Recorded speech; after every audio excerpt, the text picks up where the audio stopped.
Hey, welcome to the 53rd birthday edition of Busboy Millionaire. It's a couple days after my birthday. And I said I was going to do a video on my birthday, but I was drinking too much, so I couldn't do it, so I'm doing it today. Anyway,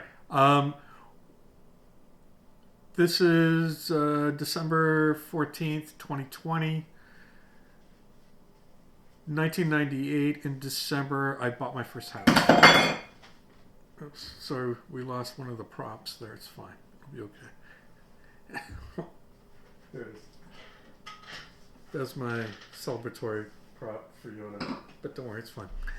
Anyways, what I want to talk about is in 1998, I bought my first house, and it's been quite a few years, 20 something years, and I had a request about doing a video about buying your first place, and I thought a great way to celebrate my first birthday was to talk, not my first birthday, my first house, was to talk about how I bought the first house. So in 1998, I was roughly 30 years old, I think. And I had actually come into some money because I'd saved up some money because I canceled the wedding. That's a whole other story. But the point being was I had enough money to do a down payment on a house. And I figured I could either get a new apartment or get a house, and the payment was going to be the same. So I made the decision that I was going to go buy a new house. So here's what I did. First, I went to the bank. Everybody has to go to the bank. Go to the bank, see how much you can afford. Talk to a few different banks. Don't just talk to the bank that you bank with, because different banks have different mortgage goals.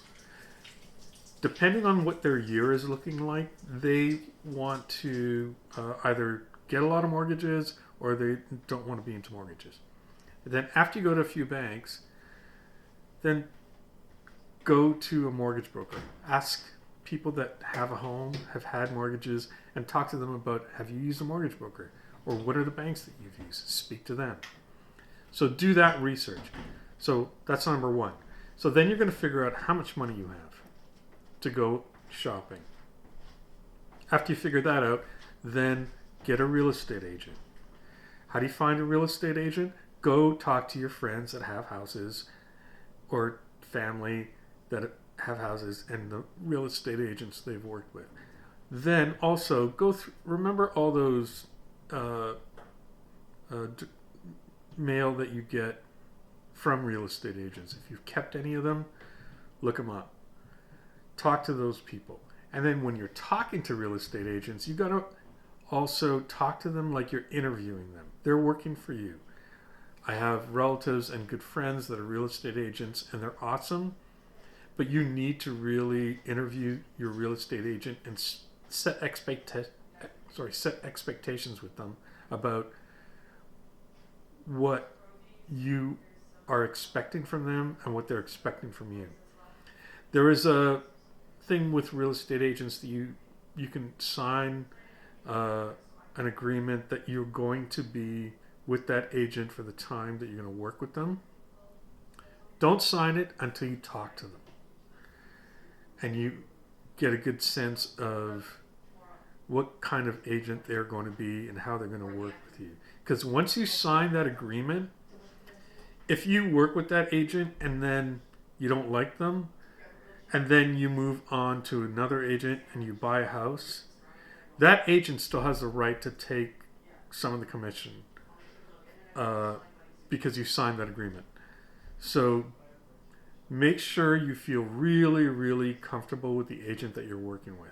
I was an agent, like I said before, and I know that that's an important agreement, and I think it's fair to both sides, but don't sign it if you're not comfortable with them, because you're going to be withholding to pay them a a portion of the commission of the purchase price of the next place that you buy. So then go through all the stuff the agent sends you, and when they send it to you, make sure you, now the sites are really, really good that you can like things and then have a list of what you really, really like. And don't be so in love with the neighborhood that you thought you wanted to be in. A lot of people say they definitely want to be in this neighborhood. You might find a neighborhood that is a little bit outside of the neighborhood that you wanted to go into, and you'll like it. Even if it wasn't on your list. So just try, be open. Don't be so, don't have tunnel vision and say, I got to have this neighborhood and I got to have X, Y, and Z. Be open.